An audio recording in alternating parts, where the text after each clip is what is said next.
नमस्कार, राधे राधे। कैसे आप लोग।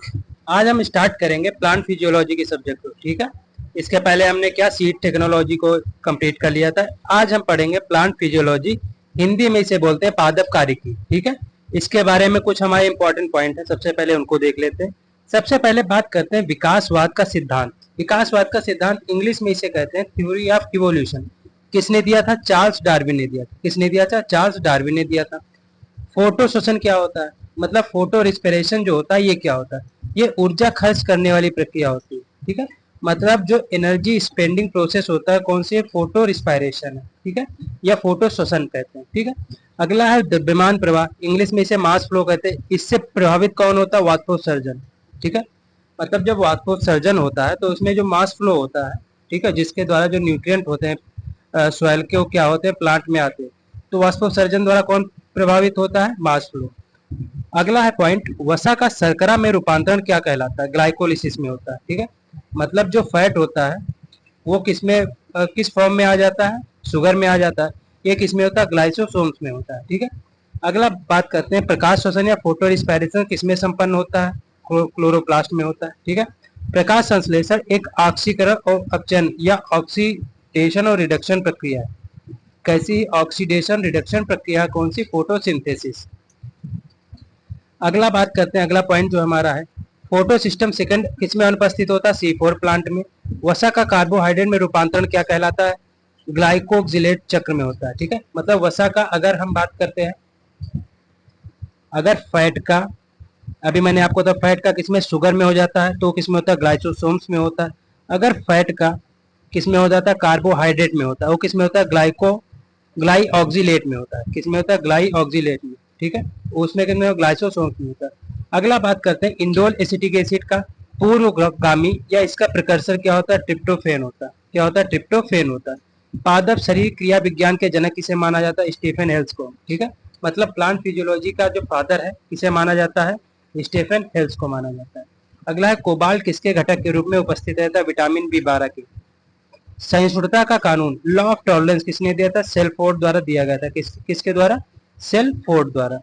ग्लाइकोलिसिस कोशिका के किस भाग में होता है? साइटोप्लाज्म में होता है। किसमें होता है? साइटोप्लाज्म में होता है। क्रेब्स चक्र और ईटीसी किसमें संपन्न होता है? माइटोकॉन्ड्रिया में। साइटोप्लाज्म का मतलब होता है जो कोशिका द्रव्य होता है, उसमें होता है ग्लाइकोलिसिस। अगर हम माइटोकॉन्ड्रिया की बात करते हैं तो उसमें होता है क्रेब्स चक्र और ईटीसी, इलेक्ट्रॉन ट्रांसफर चेन। अगला बात करते हैं ग्लाइकोलिसिस का अंतिम उत्पाद क्या होता है? पायरुविक एसिड होता है, या इसे पायरुवेट बोलते हैं। प्रकाश या हिल, मतलब लाइट या हिल रिएक्शन होता है किसमें होता है? क्लोरोप्लास्ट के ग्रेना में होता है। ठीक है, क्लोरोप्लास्ट क्या होता है? हरित लवक होता है। हरित लवक में एक जो आकृति पाई जाती है क्या होती है? ग्रेना होती है। ठीक है, तो ग्रेना में क्या हो जाएगा? जो लाइट एंड हिल रिएक्शन हो जाएगा। ठीक है, वही माइटोकॉन्ड्रिया की बात करते हैं तो इसमें क्रेब्स साइकिल और ईटीसी हो जाएगा। साइटोप्लाज्म में क्या हो जाएगा? इसमें ग्लाइकोलिसिस हो जाएगा। ठीक है, अगला बात करते हैं डार्क रिएक्शन या केल्विन चक्र किसमें होता है? क्लोरोप्लास्ट के स्ट्रोमा में होता है। क्लोरोप्लास्ट के स्ट्रोमा में होता है, मतलब क्लोरोप्लास्ट के ग्रेना में लाइट रिएक्शन होगा या हिल रिएक्शन होगा। क्लोरोप्लास्ट के स्ट्रोमा में हमारा डार्क रिएक्शन या केल्विन चक्र होगा। दुनिया में सबसे प्रचुर मात्रा में उपस्थित प्रोटीन कौन सा होता है? रूबिस्को होता है। ठीक है, ग्लूकोज एक अणु का ऊर्जा कितना देता है? मतलब ग्लूकोज का एक अणु जो एक मॉलिक्यूल होता है कितना एनर्जी देता है? 646 किलो कैलोरी एनर्जी देता है। अगला है वाटर यूज एफिशिएंसी या जल उपयोग क्षमता क्रम। कैम का जो कैम प्लांट होते हैं उनका सबसे ज्यादा होता है, सबसे ज्यादा जल उपयोग करते हैं। C4 उससे कम, C3 उससे कम। ठीक है, क्रेंज टाइप लीफ एनाटॉमी किसमें पाई जाती है? कौन सी क्रेंज टाइप लीफ एनाटॉमी किसमें पाई जाएगी? C4 प्लांट में। किसमें पाई जाएगी? C4 प्लांट में पाई जाएगी। ठीक है, केल्विन चक्र हैज़लेग किसमें पाया जाता है? क्लोरोप्लास्ट में। ठीक है, केल्विन चक्र को डार्क रिएक्शन भी बोलते हैं, ये किसे? क्लोरोप्लास्ट के स्टोमा में होती है। अगर हिल रिएक्शन या लाइट रिएक्शन की बात करते हैं क्लोरोप्लास्ट के ग्रेना में होती है। ठीक है, प्रकाश संश्लेषण उच्चतम दर किन पादपों में होती है? C4 प्लांट में। ठीक है, ग्लूकोज एक प्रकार की शर्करा या शुगर है, कैसी है? मोनोसैकेराइड। ठीक है, कैसी शुगर है? मोनोसैकेराइड है। चीनी जो सभी शर्कराओं में सबसे मीठी होती है, कौन सी होती है? फ्रक्टोज। डाइसैकेराइड के उदाहरण माल्टोज, लैक्टोज और सुक्रोज। माल्टोज हो जाएगा, लैक्टोज और सुक्रोज। ठीक है, MLS। ठीक है, MLS। ठीक है, माल्टोज, लैक्टोज और सुक्रोज। अगला पॉइंट है हमारा अगला पॉइंट की बात करते हैं। नॉन रिड्यूसिंग शुगर कौन सी होती है? सुक्रोज होती है। ठीक है। अंकुरित बीजों में शर्करा पाई जाती है किस रूप में? माल्टोज के रूप में। ठीक है। जो हमारे जर्मिनेशन वाले जो सीड होते हैं, ठीक है, उसमें कौन सी हमारी शुगर पाई जाएगी? माल्टोज पाई जाएगी। लैक्टोज किस में पाई जाएगी? दूध में पाई जाएगी। इसका संयोजन क्या होता है? मतलब ये किससे मिलकर बनी होती है? ग्लूकोज और गैलेक्टोज से। ग्लूकोज प्लस गैलेक्टोज से मिलकर क्या बनता है? लैक्टोज बनता है। ठीक है। प्रोटीन शब्द किसके द्वारा दिया गया था? 1840 में मोल्डर के द्वारा। किसके द्वारा? मोल्डर के द्वारा। एंजाइम शब्द किसके द्वारा दिया गया था? डब्ल्यू क्यूटिस द्वारा। ठीक है। डब्ल्यू क्यूटिस द्वारा एंजाइम शब्द दिया गया था। ठीक है। अगला पॉइंट है हमारा ताला और कुंजी, जिसे कहते हैं लॉक एंड की मॉडल, किसके द्वारा प्रस्तावित किया गया था? फिशर के द्वारा। किसके द्वारा प्रस्तावित किया गया था? फिशर के द्वारा लॉक एंड की मॉडल प्रस्तावित किया गया था। ठीक है। अगला हम बात करते हैं टर्म विटामिन किसके द्वारा दिया गया था? फंक द्वारा। किसके द्वारा दिया गया था? विटामिन टर्म फंक द्वारा दिया गया था। बॉन्ड जो अमीनो एसिड से जुड़ा रहता है कार्बोक्सिल। ठीक है। अमीनो एसिड से जो बॉन्ड जुड़ा रहता है कौन सा होता है? कार्बोक्सिल होता है। क्रेंज एनाटॉमी किस पौधे में पाई जाती है? C4 प्लांट में। एक फूल उत्तेजना हार्मोन फ्लोरिजन का उपयोग किसके लिए किया जाता है? एम चेलक्यान। ठीक है। मतलब इन्होंने एम चाणक्यान ने जो फूल का जो स्टिमुलेशन है हार्मोन, उसमें क्या उपयोग किया था? फ्लोरिजन हार्मोन यूज किया था। ठीक है। खनिज तत्व जो रंध्र व्यवहार में शामिल होता है कौन सा होता है? पोटाश। ठीक है। रंध्र का मतलब होता है स्टोमेटा में जो शामिल होता है कौन सा मिनरल? वो कौन सा होता है? पोटाश होता है। प्रकाश संश्लेषण की प्रकाशीय प्रतिक्रिया किसमें होती है? थैलाकॉइड में। थैलाकॉइड में क्या होता है? ग्रेना होता है। ठीक है। तो जो प्रकाश संश्लेषण कह लें, जो प्रकाशीय क्रिया कह लें या हिल रिएक्शन कह लें, दोनों किसमें होती है? ग्रेना में होती है। ठीक है। अगला पॉइंट है हमारा जो हमारे नम बीजों के तापमान, जो हमारे नम बीज होते हैं, नम बीज का मतलब होता है जिसमें मॉइस्चर होता है, उनको कम तापमान उपचार द्वारा सीड डॉर्मेंसी को तोड़ा जाता है। ठीक है। उसमें क्या करते हैं? उसमें हल्का टेम्परेचर देते हैं जिससे क्या होता है? उसमें सीड डॉर्मेंसी टूटती है। उसे क्या कहते हैं? स्ट्रेटिफिकेशन कहते हैं। ठीक है। आरएनए संश्लेषण कहाँ होता है? राइबोसोम में होता है। बीज के अंकुरण के लिए आवश्यक क्या होता है? एयर जरूरी होती है या वायु जरूरी होती है। हाइड्रोफिलिक कोलाइट के कारण सूखे पदार्थों द्वारा पानी से भिगोना क्या कहलाता है? इम्बिबिशन कहलाता है। क्या कहलाता है? इम्बिबिशन कहलाता है। हाइपरटोनिक घोल में पानी के बाहरी प्रवाह के कारण प्रोटोप्लाज्म का सिकुड़ना। मतलब हाइपरटोनिक जो घोल होता है, ठीक है, सोल्यूशन होता है, उसमें पानी का जो बाहरी प्रवाह होता है, मतलब बाहर की तरफ जब प्रवाह होता है, ठीक है, जो उसके कारण जो साइटो प्रोटोप्लाज्म जो होता है वो क्या होता है? सिकुड़ता है। उसे हम लोग क्या कहते हैं? प्लाज्मोलिसिस कहते हैं। क्या कहते हैं? प्लाज्मोलिसिस कहते हैं। C4 पौधों पर ग्लोबल वार्मिंग का प्रभाव कुछ हद तक अच्छा है क्योंकि CO2 के कुशल उपयोग करता है। C4 जो प्लांट होते हैं सबसे ज्यादा CO2 का यूज करते हैं, इसीलिए ग्लोबल वार्मिंग जो होती है इन पर जो इनका प्रभाव पड़ता है कुछ हद तक अच्छा होता है। अगला बात करते हैं, अगला जो हमारा पॉइंट है, हमारे साइंटिस्ट है इमर्सन एंड लेविस। इन्होंने देखा कि रेड जोन में 600 nm, ठीक, न्यूट्रॉन मीटर से अधिक तरंग दैर्ध्य जो होती है उसमें क्वांटम पैदावार में गिरावट आई है, जिसे रेड ड्रॉप भी कहा जाता है। अब आपके सामने क्वेश्चन आ जाता है कि रेड ड्रॉप होता क्या है? तो रेड ड्रॉप जो होता है, जो हमारी तरंग दैर्ध्य होती है, ठीक है, उनको किससे नापते हैं? क्वांटम से नापते हैं। जो फिर क्वांटम की जब पैदावार होती है उसमें क्या होती है? जब गिरावट आ जाती है। कब? जब रेड जोन में 600 न्यूट्रॉन मीटर से ज्यादा हो जाता है, ठीक है, तो वो वहां पे क्या होता है? रेड ड्रॉप होता है। ठीक है। प्रकाश का लाल वर्णक्रम, मतलब जो लाल रंग होता है, 580 न्यूट्रॉन मीटर से 680 न्यूट्रॉन मीटर के बीच में होना चाहिए। जो लघु दिवस, मतलब जो शॉर्ट डे प्लांट होते हैं, जो लॉन्ग डे प्लांट होते हैं, दोनों प्लांटों में फूल उत्प्रेरण के लिए सबसे प्रभावी होता है। मतलब फूल को पैदा करने के लिए सबसे अच्छा माना जाता है कौन सा? लाल जो कलर होता है। ठीक है। ये शॉर्ट डे प्लांट और लॉन्ग डे प्लांट दोनों में पाए जाते हैं। अगला पॉइंट है ओटो वारबर्ग। 1920 में इन्होंने देखा कि शैवाल में प्रकाश संश्लेषण ऑक्सीजन द्वारा बाधित था। ठीक है। जो हमारे एल्गी थे उसमें जो प्रकाश संश्लेषण हो रहा था, किसके द्वारा रुक जा रहा था? ऑक्सीजन के द्वारा। यह सभी पौधों में होता है और इस प्रभाव को वारबर्ग प्रभाव के रूप में जाना जाता है। ठीक है।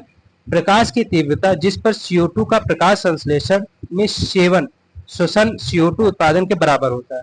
ठीक है। मतलब क्या कहा जा रहा है? अगला पॉइंट क्या है?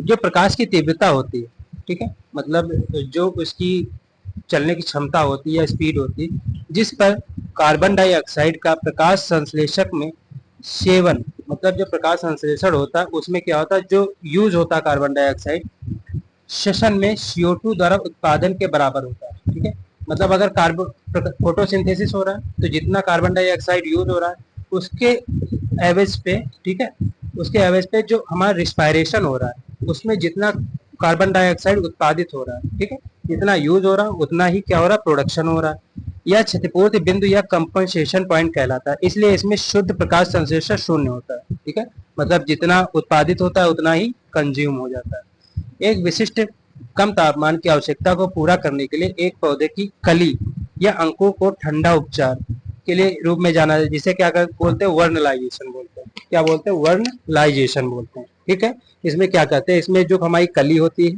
ठीक है, या डंठल होता है, उसको क्या देते हैं, उसको ठंडा ट्रीटमेंट देते हैं। अगला है वर्नलाइजेशन, सब किसने दिया था, TD लिंसेको ने दिया था। किसने दिया था, TD लिंसेको ने दिया था। अगला पॉइंट हमारा, अगले पॉइंट के बारे में अगर हम बात करते हैं, अगला पॉइंट है पौधों से जमीन के ऊपर के भागों तक पानी और पोषक तत्वों का गमन किसके द्वारा होता है, जाइलम द्वारा। ठीक है, पानी की बात करते हैं, पानी को क्या बोलते हैं, जल बोलते हैं। जल से क्या हो जाएगा, जाइलम हो जाएगा। ठीक है, पौधों में खनिज जो मिनरल्स होते हैं इनकी कमी को जल्दी से ठीक किया जा सकता है किसके द्वारा, फोलियर स्प्रे के द्वारा। ठीक है, पानी के हाइड्रोजन और ऑक्सीजन अणुओं के बीच का कोण कितना होता है, 105 डिग्री होता है। कितना होता है, 105 डिग्री होता है। ठीक है, ये ऑक्सीजन हो गया, ये हाइड्रोजन हो गया और ये हाइड्रोजन हो गया। ठीक है, तो इनके बीच का कोण ये क्या होगा, 105 डिग्री होता है। कितना होता है, 105 डिग्री होता है। ठीक है, अगला हम बात करते हैं मिट्टी में मौजूद पानी की कुल मात्रा को हलॉट कहते हैं। ठीक है, जो हमारी सॉइल होती है उसमें टोटल जितना पानी मौजूद रहता है उसको हम लोग क्या बोलते हैं, हॉलॉट बोलते हैं। ठीक है, भोजन की आवाजाही के लिए द्रव्यमान या दाब प्रवाह सिद्धांत को किसने दिया था, मंच ने दिया। ठीक है, मंच क्या है, चॉकलेट होती है, उसको हम लोग खाते हैं भोजन के रूप में, जो कि हमारे पेट में क्या जाती है, आवाजाही करती है। ठीक है, कोशिका भित्ति में सर्वाधिक प्रचुर मात्रा में मौजूद रसायन कौन होता है, लिग्निन होता है। ठीक है, जो हमारी कोशिका भित्ति होती है उसमें सबसे ज्यादा जो हमारा एंजाइम होता है, रसायन मौजूद कौन सा होता है, लिग्निन होता है। पौधे में तनाव के दौरान, मतलब जब उसमें टेंशन हो जाती है, टेंशन का मतलब होता है जैसे जब उसमें पानी की कमी होती है उसके दौरान एमिनो एसिड का जो संचय होता है कौन सा होता है, प्रोलीन का होता है। ठीक है, प्रकाश संश्लेषण शीतली पौधों में होता है केवल प्रकाश की उपस्थिति में। ठीक है, जो हमारे शीतली प्लांट होते हैं उसमें अगर प्रकाश संश्लेषण होना है तो किसकी उपस्थिति में हो, केवल प्रकाश की उपस्थिति में। इंडोल एसिटिक एसिड के जैव संश्लेषण में शामिल पोषक तत्व कौन है, जिंक। ठीक है, मतलब जो बायोसिंथेसिस होता है इंडोल एसिटिक एसिड के एसिड का, उसमें कौन सा पोषक तत्व यूज आता है, जिंक। अब हम बात करते हैं जो हमारा प्रोटीन, प्रोटीन के कितने प्रकार होते हैं, कौन कौन से में कौन सी प्रोटीन पाई जाती है। सबसे पहले बात करते हैं कोलेजन। कोलेजन किस में पाई जाती है, मसल्स में। ठीक है, जो हमारे शरीर की मसल्स होती है उसमें कौन सी प्रोटीन पाई जाएगी, कोलेजन। क्रिएटिन की बात करते हैं, बाल और नाखून में पाई जाने वाली प्रोटीन। फाइब्रोइन की बात करते हैं, रेशम कीट में, जो रेशा में पाई जाती है। इलास्टिन प्रोटीन, कीट जो हमारे इंसेक्ट होते हैं उनके पंखों में पाई जाती है। नियामक प्रोटीन, ये किसमें पाई जाती है, एंजाइम में। नियामक को इंग्लिश में बोलते हैं रेगुलेटरी प्रोटीन। ठीक है, ये किसमें पाई जाएगी, एंजाइम में। ठीक है, एक बार फिर से देख लेते हैं, कोलेजन मसल्स में, क्रिएटिन बाल और नाखून में, फाइब्रिन रेशम में, इलास्टिन पाई जाएगी जो हमारे कीट के पंख। ठीक है, अब हम बात करते हैं यूनिट नंबर 1। ठीक है, इसमें यूनिट नंबर 1 में हम देखेंगे प्लांट फिजियोलॉजी के कुछ हमारे टर्म है। ठीक है, उनको अच्छे से डिस्क्राइब करते हुए समझ के चलेंगे। सबसे पहले हम बात करते हैं प्लांट फिजियोलॉजी। ठीक है, प्लांट फिजियोलॉजी पौधे की महत्वपूर्ण कार्यात्मक गतिविधियों का अध्ययन। ठीक है, मतलब जो सबसे इम्पोर्टेंट जो फंक्शनल एक्टिविटी है, ठीक है, उसको उसको जब अध्ययन करते हैं किसी भी सब्जेक्ट में, विज्ञान में, उसे हम लोग क्या बोलते हैं, प्लांट फिजियोलॉजी या पादप कार्यकी बोलते हैं। सबसे पहले इसमें पॉइंट आता है डिफ्यूजन क्या होता है। डिफ्यूजन को हिंदी में बोलते हैं विसरण। सभी दिशाओं में फैलने से मतलब है, मतलब अगर डिफ्यूजन की जहां बात आ रही, विसरण की बात आ रही, मतलब मान लो ये कमरा है, ठीक है, इसमें कोई चीज छोड़ी गई तो सारी दिशाओं में क्या होगी, फैल जाएगी। ठीक है, इसका मतलब होता है सभी दिशाओं में फैलना।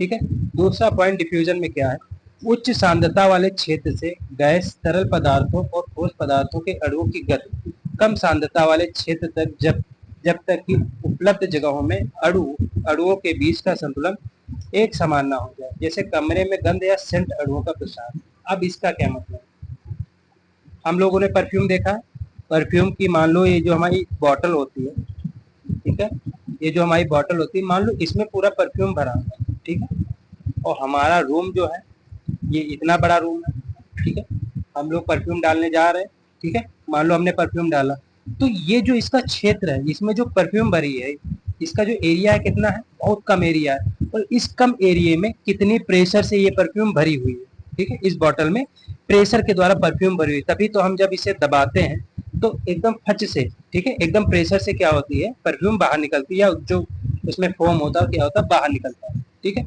तो जितने ही कम क्षेत्र में जितनी ही ज्यादा मॉलिक्यूल या अणु होंगे, वो क्या क्षेत्र क्या हो जाएगा, हाईली कंसंट्रेशन वाला हो जाएगा, ठीक है, हाईली कंसंट्रेटेड वाला हो जाएगा। और हमारा जो रूम है, इसका जो कंसंट्रेशन है क्या है, इसकी अपेक्षा क्या है, लो, इसकी अपेक्षा क्या है, लो। तो हमने क्या सीखा, जो डिफ्यूजन होता है उसमें जो कंसंट्रेशन होता है, हाई कंसंट्रेशन से मॉलिक्यूल जो होते हैं लो कंसंट्रेशन की तरफ बढ़ते हैं। मतलब अगर हम सेंट को डालते हैं, ठीक है, प्रेशर से निकालते हैं, तो ये जो है, क्योंकि इसमें हाई प्रेशर है, तो ये क्या होगा, पूरे रूम में फैल जाएगा, और तब तक फैलता रहेगा जब तक कि इसका प्रेशर, रूम का प्रेशर और सेंट के जो मॉलिक्यूल इनका प्रेशर बराबर नहीं हो जाता। इसी को इसमें बताया जा रहा है, ठीक है। डिफ्यूजन क्या होता है, विसरण क्या होता है, हाई से, हाई कंसंट्रेशन से हमारे अणु क्या जाते हैं, लो कंसंट्रेशन की तरफ जाते हैं, ठीक है, और तब तक चलते रहते हैं जब तक कि दोनों क्या हो जाए, बराबर ना हो जाए। इसी को हम लोग क्या कहते हैं, डिफ्यूजन या विसरण कहते हैं। अगला पॉइंट क्या है, मृदा में पोषक तत्व अधिक सांद्रता से कम सांद्रता की गति किसके कारण होती है, ये डिफ्यूजन के कारण होती है। किसके कारण होती है, ये डिफ्यूजन के कारण होती है, ठीक है, हमने समझ लिया डिफ्यूजन क्या होता है। अब हम बात करते हैं कुछ हमारे जो अवस्थाएं होती उनमें बात करते हैं। अगर हम बात करें तरल से में गैस, ठीक है, अगर तरल से गैस में बदल रहा है तो किस फॉर्म में बदलेगा, फॉर्म के फॉर्म में, ठीक है, जैसे हम लोग फेस वॉश यूज करते हैं फॉर्म के फॉर्म में वाला, फॉर्म वाला, और बहुत सारी चीजें यूज करते हैं। गैस, अगर गैस से तरल में बदल रहा है, ठीक है, तो वेपर के रूप में हो जाएगा, ठीक है। गैस में जो ठोस होता है वो किस रूप में, स्मोक के रूप में हो जाएगा, ठीक है। अगला जो हमारा पॉइंट है ऑस्मोसिस, ऑस्मोसिस जो होता है ये एकदम से उल्टा होता है इसका, डिफ्यूजन का या विसरण का। यह तरल पदार्थ एक विसरण का विशेष प्रकार है, ठीक है, विसरण का एक प्रकार है, हालांकि एक अर्ध पारगम्य झिल्ली के द्वारा होता है। यानी अर्ध पारगम्य झिल्ली जो सेमी परमेबल मेम्ब्रेन के माध्यम से कम सांद्रता से उच्च सांद्रता की ओर तरल पदार्थों का प्रसार परासरण कहलाता है, ठीक है। परासरण केवल तरल पदार्थों में होता है, ठीक है। अगर परासरण या ऑस्मोसिस की बात करते हैं तो ये किसमें होता है, केवल लिक्विड में होता है। इसमें क्या होता है, मान लो ये हमारा एक तरल, ठीक है, मान लो ये हमारा एक बर्तन है, ठीक है, इसमें हमने क्या भर दिया, इसको दो भागों में हमने, ये हमारी मान लो एक अर्ध पारगम्य झिल्ली होगी, ठीक है, इसमें मान लो हमने भर दिया बहुत छोटे छोटे से हाईली कंसंट्रेशन वाले, हमने क्या भर दिया, हाईली कंसंट्रेशन वाले हमने क्या भर दिया मॉलिक्यूल, ये क्या हो गया, हाईली कंसंट्रेशन हो गया, ये क्या हो गया, ये लो कंसंट्रेशन हो गया, क्या हो गया, लो कंसंट्रेशन हो गया। तो क्या होगा, इस लो कंसंट्रेशन से जो मॉलिक्यूल होंगे वो किधर जाएंगे, हाई कंसंट्रेशन के तरफ जाएंगे। किसके द्वारा, ये जो हमारी अर्ध अर्ध पारगम्य झिल्ली है बीच में, इसके द्वारा एक तरफ से दूसरी तरफ जाएंगे, ठीक है। इसी को हम लोग क्या कहते हैं, परासरण या ऑस्मोसिस कहते हैं, ठीक है। अगला पॉइंट इसमें कहा जा रहा है, अगला पॉइंट इसमें है, प्लाज्मा या कोशिका झिल्ली एक अर्ध पारगम्य चयनात्मक झिल्ली जैसे पानी में किशमिश का फूलना। अभी मैंने आपको बताया पानी में किशमिश का फूलना, हमने एक बर्तन में पानी लिया, ठीक है, इसमें हमने क्या किया, किशमिश को डाल दिया, किशमिश को डाल दिया, खिचकी होती है, ठीक है। तो जो हमारा पानी का कंसंट्रेशन था वो क्या था, ज्यादा था, सॉरी कम था, ठीक है, और किशमिश का कंसंट्रेशन क्या था, ज्यादा था। तो जो हमारा पानी होगा किसमें जाएगा, किशमिश में जाएगा, ठीक है, तो क्या होगा, किशमिश फूल जाएगी, ठीक है। अगला पॉइंट है, एक शुद्ध विलायक में परासरण क्षमता का मान शून्य होता है। विलायक क्या होता है, एक होता है विलय, एक होता है विलायक, ठीक है। विलायक को इंग्लिश में हम लोग क्या बोलते हैं, सॉल्वेंट, विलायक को इंग्लिश में हम लोग क्या बोलते हैं, सॉल्वेंट, जो कि किसी चीज में घुल जाता है, ठीक है, वो होता है विलायक। अगला पॉइंट है हमारा, ये दो टाइप का होता है, एक होता है एंडोऑस्मोसिस, एक होता है एक्सोऑस्मोसिस। जो एंडोऑस्मोसिस होता है, कोशिका के अंदर कम सांद्रता के विलायक का प्रवेश होने को एंडोऑस्मोसिस कहते हैं, मतलब कोशिका के अंदर अगर बात, इंडो ऑस्मोसिस के कारण किशमिश पानी में फूल जाती है। किशमिश क्या होती है, पानी में फूल जाती है। एक्सो ऑस्मोसिस की बात करते हैं, उच्च सांद्रता माध्यम से विलायक के बाहरी तरफ गमन को एक्सो ऑस्मोसिस कहा जाता है। जैसे अचार में नमक बैक्टीरिया कोशिकाओं पर एक्सो ऑस्मोसिस के रूप में कार्य करता है और रोगाणु को मारता है। ठीक है, अगला पॉइंट हमारा प्लाज्मोलिसिस। अगला पॉइंट हमारा प्लाज्मोलिसिस के बारे में बात करते हैं। प्लाज्मोलिसिस क्या होता है? हाइपरटोनिक। हाइपरटोनिक का मतलब होता है जो कि हमारा हाईली कंसंट्रेशन सॉल्यूशन होता है। ठीक है, हाइपरटोनिक क्या होता है? जो कि हमारा हाईली कंसंट्रेशन सॉल्यूशन होता है। ठीक है, इसमें घोल में पानी के बाहरी प्रवाह के कारण प्रोटोप्लाज्म का सिकुड़ना प्लाज्मोलिसिस कहलाता है। ठीक है, प्रोटोप्लाज्म का सिकुड़ना क्या कहलाता है? प्लाज्मोलिसिस कहलाता है। ठीक है, यदि एक जो प्लाज्मोलाइट जो कोशिका होती है उसको शुद्ध पानी में रखा जाता है तो यह कोशिका का डीप्लाज्मोलिसिस के कारण अपने मूल स्वरूप को और आकृति को प्राप्त कर लेती है। इस घटना को डीप्लाज्मोलिसिस के नाम से जाना जाता है। ठीक है, मान लेते हैं हमने क्या किया, हमने हाईली कंसंट्रेशन पानी में एक कोशिका रख दी तो कोशिका क्या होगी, वो सिकुड़ जाएगी। ठीक है, वहीं अगर नॉर्मल हमने पानी में कोशिका रख दी तो कोशिका जो पानी होगा कोशिका में चला जाएगा, कोशिका फूल जाएगी, इसे डी प्लाज्मोलिसिस कहते हैं।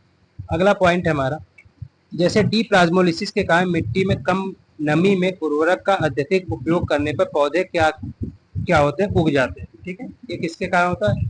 प्लाज्मोलिसिस के कारण होता है। ठीक है, अगला हम लोग बात करेंगे डीपीडी क्या होता है, डिफ्यूजन प्रेशर डेफिसिट। डीपीडी क्या होता है? डिफ्यूजन प्रेशर डेफिसिट के बारे में हम लोग बात करते हैं। ठीक है,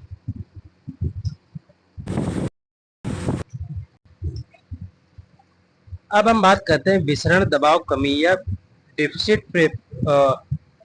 प्रेशर डेफिसिट। ठीक है, इसे क्या बोलते हैं? डिफ्यूजन प्रेशर डेफिसिट भी बोलते हैं। ठीक है, इसे सक्शन प्रेशर भी कहा जाता है। क्या कहा जाता है? सक्शन प्रेशर भी कहा जाता है। यह कि होता क्या, यह एक प्रति इकाई क्षेत्र का फोर्स होता है या इसे बल कहते हैं, जिसके द्वारा पानी एक कोशिका में प्रवेश करता है। ठीक है, मतलब अगर पानी कोशिका में प्रवेश कर रहा है तो उसमें प्रति इकाई क्षेत्र में कितना फोर्स लग रहा है उसे क्या कहते हैं? Diffusion pressure deficit. ये से निकालते कैसे हैं? OP minus TP. OP minus TP मतलब ओपी होता है ऑस्मोटिक प्रेशर। ठीक है, टीपी होता है टर्गर प्रेशर या स्फीति दबाव। ठीक है, डब्ल्यूपी क्या होता है? ये वॉल प्रेशर होता है। डब्ल्यूपी क्या होता है? वॉल प्रेशर होता है। ठीक है, अब हम बात करते हैं जो हमारा अगला पॉइंट है उसके बारे में बात करते हैं। जब कोशिका में पानी प्रवेश करता है तो अंदर से सूजन के कारण कोशिका की दीवार पर कोशिका के गोल से दबाव पड़ता है जो कि स्पीड दाब या टर्गर प्रेशर के रूप में जाना जाता है। ठीक है, मान लो ये हमारी कोशिका है, इसमें क्या है? इसमें पानी है। ठीक है, क्या है? पानी है। तो इसमें जो पानी है इसके द्वारा जो कोशिका की ये जो बाहरी वाली आवरण है इस पे क्या होगा? इस पे बाहर की तरफ क्या पड़ेगा? इस पे बाहर की तरफ दबाव पड़ेगा। इसी को हम लोग क्या कहते हैं? इस फोर्स को हम लोग क्या कहते हैं? टर्गर प्रेशर कहते हैं या स्फीति दबाव कहते हैं। ठीक है, अगला जो पॉइंट है हमारा, अगले पॉइंट की बात करते हैं। अगला है जब पानी कोशिका में प्रवेश करती है। ठीक, मतलब जब हमारी सेल होती है उसमें क्या होता है? पानी जब एंटर होता है तो कोशिका की दीवार पर कोशिका झिल्ली पर विपरीत दबाव डालती है। ठीक है, मतलब कोशिका अभी क्या था? अभी अंदर से बाहर की तरफ प्रेशर पड़ रहा था दीवार पर। अब क्या होगा? दीवार से अंदर की तरफ प्रेशर पड़ेगा। इसी को हम लोग क्या कहते हैं? वॉल प्रेशर कहते हैं या डब्ल्यूपी कहते हैं। ठीक है, अगला पॉइंट हमारा, पानी का वैभव हमेशा नकारात्मक होता है। पानी का वैभव या वैभव को क्या बोलते हैं? पोटेंशियल बोलते हैं। ठीक है, हमेशा कैसा होता है? वाटर पोटेंशियल हमेशा कैसा होता है? निगेटिव होता है। अगर हम मैक्सिमम की बात करें तो कैसा कितना हो जाएगा? जीरो हो जाएगा। ठीक है, रहता निगेटिव है लेकिन अगर मैक्सिमम कितना हो सकता है? जीरो हो सकता है। अगला हमारा है विलयन क्या होता है? विलयन जो होता है ये तीन टाइप के होते हैं। हाइपोटोनिक जो सॉल्यूशन होता है, हाइपरटोनिक सॉल्यूशन होता है या आइसोटोनिक होता है। मतलब हाइपोटोनिक विलयन, हाइपरटोनिक विलयन या आइसोटोनिक। जो हाइपोटोनिक होता है इसका मतलब होता है कम सांद्रता वाला विलयन। ठीक है, इसमें कंसंट्रेशन कैसा होगा? लो होगा। हाइपरटोनिक की बात करते हैं, हाईली हाईली जो कंसंट्रेटेड होता है। ठीक है, आइसोटोनिक की बात करते हैं, ना तो वीक होगा और ना ही अधिक कंसंट्रेशन वाला होगा। जैसे जो हमारी आंख की दवा होती है वो कैसा होता है? सोल्यूशन आइसोटोनिक होता है। ठीक है, कभी भी आप जो आंख में डालने वाली दवाई लेते हैं, शीशी लेते हैं, उस पर देखिएगा, उस पर कैसा लिखा होता है, आइसोटोनिक सोल्यूशन। ठीक है, मतलब ये हमारी आंखों पे ना तो ज्यादा प्रभाव डालेगा ना कम प्रभाव डालेगा, इसीलिए हमारी आंखों के लिए सुटेबल रहता है। ठीक है, सोल्यूशन कितने हो गए? 3। Hypo, hyper. हाइपर कम, जैसे हम लोग हाइपर हो जाते हैं ना, मतलब बहुत तेज हो जाता है। इसी तरीके से हाइपर की बात आए तो हाई कंसंट्रेशन, और हाइपो की बात आए तो लो कंसंट्रेशन। ठीक है, अगला जो पॉइंट हमारा इम्बिबिशन। इम्बिबिशन क्या होता है? हाइड्रोफिलिक कोलाइड के कारण शुष्क लकड़ी वाले पदार्थों द्वारा पानी को सूखना अंतःचूषण या इम्बिबिशन कहलाता है। ठीक है, हम लोग देखते हैं कि सूखी जो लकड़ियां होती हैं, जब बरसात के टाइम पानी पड़ता है तो क्या होती है, वो धीरे धीरे फूल जाती है, उनमें क्या होता है, उनमें इम्बिबिशन हो जाता है, यानी पानी का अवशोषण हो जाता है। ठीक है, अब हम बात करते हैं plant water relation, unit number 2।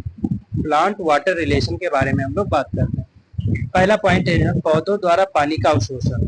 ठीक है, पौधों के द्वारा जो पानी का अवशोषण होता है, कैसे होता है? पानी का अवशोषण जो होता है, एब्जॉर्प्शन जो होता है, पौधों के मूल भाग यानी जड़, जो रूट्स हेयर्स होते हैं, उनके द्वारा होता है।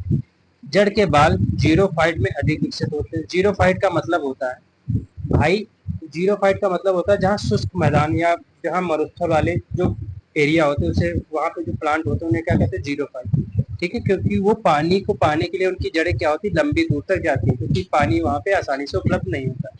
हाइड्रोफाइट क्या होता है? जो जलीय पौधे होते हैं उन्हें क्या कहते हैं? हाइड्रोफाइट। तो इसमें क्या होता है, इसमें पानी द्वारा जो अवशोषण वाली जड़ें होती है क्या होती है? अविकसित होती है। ठीक है, क्योंकि ये पानी में ही रहते हैं। अवशोषण के प्रकार कैसे होते हैं? मतलब जो एब्जॉर्प्शन होता है कितने प्रकार का होता है? 2 टाइप का होता है, एक एक्टिव होता है, एक पैसिव होता है। एक्टिव की बात करते हैं, जड़ों की गतिविधियों के कारण पानी अवशोषित होता है। ठीक है, और चयापचय ऊर्जा गैर ऑस्मोटिक सक्रिय अवशोषण में खर्च होती है। पानी का केवल एक छोटा हिस्सा सक्रिय अवशोषण द्वारा अवशोषित होता है, मतलब जिसमें हमारी एनर्जी क्या होगी? स्पेंड हो जाएगी पानी के अवशोषण, उसे कहते हैं active absorption.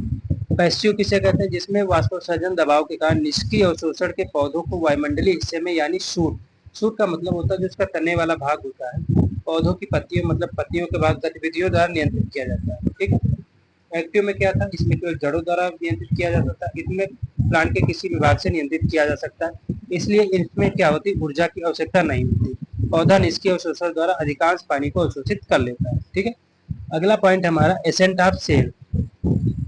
Accent of sale से किसे कहते हैं? या रसारोहण को किस मतलब क्या होता है, इसकी परिभाषा दीजिए। या एसेंट ऑफ सेल से क्या होता है? इसमें क्या कहा जा रहा है? तने के आधार से, मतलब तने का जो सबसे निचला वाला भाग होता है वहां से पौधे के ऊपरी भागों तक पानी के ऊपर की ओर बढ़ने को क्या कहते हैं? रसारोहण कहते हैं। मतलब ये जो हमारा, मान लो ये जो हमारी जड़ हो गई, ठीक है, ये हमारा प्लांट, तो इसका जो यहाँ का वाला भाग है ये क्या आधारी भाग हो जाएगा।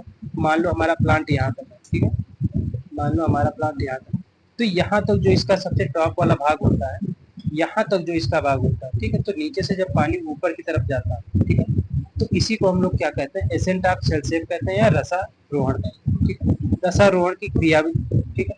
सबसे पहले महत्वपूर्ण जो सिद्धांत है रसारोहण के, उनको हम लोग देख लेते हैं। ठीक है, सबसे पहले जो सिद्धांत है रिले और कैम्बलिंग पंप सिद्धांत है। रिले और कैम्बलिंग पंप किसने दिया था? गोल्डेवस्की ने दिया था। कब दिया था? 1884। ठीक है, पल्सेशन सिद्धांत या पल्सेशन थ्योरी किसने दिया था? जेसी बोस ने दिया था। कब? 1923 में। अगला है रूट प्रेशर सिद्धांत। ठीक है, रूट प्रेशर सिद्धांत या रूट प्रेशर प्रिंसिपल किसने दिया था? स्टीफन हेल्स ने दिया था। कब? 1727। ठीक है, जड़ दबाव नामक जड़ों द्वारा अवशोषित पानी के संचय के कारण हाइड्रोस्टेटिक दबाव विकसित हुआ। ठीक है, मतलब जो जड़ का दबाव हुआ, ठीक है, उससे क्या होता है? पानी का संचय कैसा होता है? हाइड्रोस्टेटिक दबाव के कारण होता है। ठीक है, इसमें जब हाइड्रोस्टेटिक दबाव पड़ता है तो क्या होता है? जड़ों के द्वारा पानी जो होता है वो क्या होता है? अंदर की तरफ चला आता है, अवशोषित हो जाता है। यह कैसे ना मापा जाता है? मैनोमीटर के द्वारा मापा जाता है। इसके द्वारा मापा जाता है, मैनोमीटर के द्वारा मापा जाता है। अगला जो हमारा पॉइंट है भौतिक सिद्धांत। क्या है? Physical theory.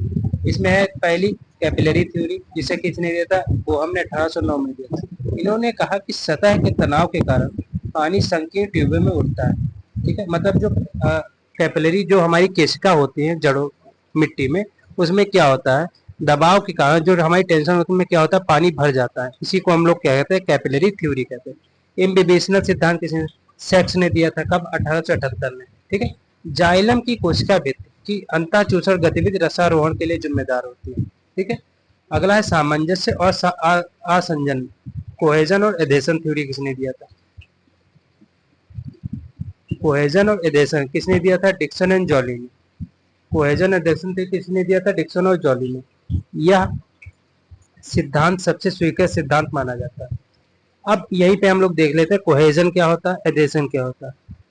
आप लोग पढ़ते हैं को का मतलब होता है सहभाग या सहभाग, जब दो समान चीजें एक चीज के लिए ही कार्य करती है। मतलब इसमें क्या होता है, वाटर का मॉलिक्यूल केवल वाटर से ही जब जुड़ता है तो क्या होता है, कोहेजन होता है। मतलब सेम मॉलिक्यूल जब जुड़ते हैं तो कोहेजन होता है। अगर वाटर के साथ अगर 12 मॉलिक्यूल जुड़ा हुआ है तो क्या हो जाएगा, एडेशन होता है। क्या हो जाएगा, एडेशन हो जाएगा। ठीक है। अगला पॉइंट हमारा, पौधों में नुकसान। ठीक है। पौधों में पानी का नुकसान कैसे होता है उसको हम लोग देख लेते हैं। सबसे पहले होता है ट्रांसपीरेशन के द्वारा। किसके द्वारा होता है, ट्रांसपीरेशन के द्वारा। जल वाष्प के रूप में पौधों के जीवित वायवीय भागों से पानी के नुकसान को क्या कहते हैं, उत्सर्जन कहते हैं। ठीक है। उत्सर्जन पौधे की एक आवश्यक बुराई है, मतलब जरूरी भी है और इसे बुराई भी कहते हैं। ठीक है। यह पौधों की पत्ती की सतह को ठंडा करता है। ठीक है। मतलब जैसे हमारा शरीर होता है, हमारे सही से अगर पसीना निकलता है तो जब हमारी हवा लगती है, ठीक है, हमारे सही में हवा लगती है, या हमारा जो सही का टेम्परेचर होता है क्या होता है, मेंटेन हो जाता है और ठंडा हो जाता है। इसी तरीके से प्लांट में भी होता है। पौधों द्वारा अवशोषित पानी का 99% भाग क्या होता है, उत्सर्जन में खो जाता है, क्योंकि 1% भाग काम में लिया जाता है। यह पौधों की एक महत्वपूर्ण और अपरिहार्य घटना है। रंध्र गतिविधियों द्वारा उत्सर्जन को नियंत्रित किया जा सकता है। ठीक है। जो हमारी स्टोमेटल एक्टिविटी है उसके द्वारा क्या होता है, उत्सर्जन को नियंत्रित कर सकते हैं। ठीक है। अगला जो हमारा पॉइंट है, उत्सर्जन का प्रधान अंग क्या होता है, मतलब जो मेन पार्ट होता है जिससे ट्रांसपीरेशन होता है, पत्ती होती है। पर्णी उत्सर्जन दो प्रकार का होता है, एक होता है स्टोमेटल, कितना होता है, 80 से 90% तक। एक होता है क्यूटिकुलर, मतलब जो जो कि किससे होता है, खाल छाल से होता है, खाल से होता है। ठीक है। अब हम बात करते हैं स्टोमेटा क्या होता है। स्टोमेटा जो होता है एक विशेष एपिडर्मल कोशिकाएं होती है जो पत्ती की सतह पर वितरित हो रहती है। ठीक है। जो हमारी जो लीफ होती है इस पे क्या होता है, इस पे स्टोमेटा पाया जाता है। ठीक है। इसलिए लगभग ऐसे पौधों में 97% उत्सर्जन पानी के द्वारा नुकसान पत्तियों की निचली सतह से होता है। प्रत्येक स्टोमेटा दो गूदे किडनी आकार की गार्ड सेल्स होती है। ठीक, स्टोमेटा कुछ इस टाइप का बना होता है। ठीक है। स्टोमेटा जो होता है, स्टोमेटा कुछ इस टाइप का बना होता है। इस ये जो हमारी क्या हो जाएंगे, गार्ड सेल्स हो जाएंगी। गार्ड कोशिका भीतरी दीवार मोटी होती है, क्योंकि इनके बीच की दीवार क्या होगी, मोटी हो जाएगी। बाहरी दीवार कैसी होती है, पतली हो जाती है। ठीक है। रंध्र खोलने और बंद करने की जो गतिविधि होती है, स्टोमेटा के खोलने और बंद होने के कारण क्रमशः इनकी स्फीत जो टर्जिडी होती है एवं ढीला फ्लैसिड होना चाहिए। ठीक है। अर्थात रंध्र व्यवहार को टर्गर प्रेशर के द्वारा नियंत्रित किया जा सकता है। जब टर्गर प्रेशर की गार्ड कोशिका में वृद्धि होती है, ठीक है, मतलब जो टर्गर प्रेशर होता है उसकी जब गार्ड कोशिका होती है उसमें क्या होती है, वृद्धि होती है, तो स्टोमेटा क्या होता है, खुल जाता है। और जो टर्गर प्रेशर घटता है तो स्टोमेटा बंद हो जाता है।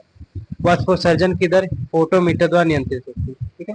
अगर ट्रांसपीरेशन की बात करें, ठीक है, तो किसके द्वारा नियंत्रित होती है, फोटोमीटर के द्वारा। अब हम बात करते हैं गटेशन क्या होता है। गटेशन की बात करेंगे। यह शब्द किसने दिया था, बर्गस्टीन ने दिया था।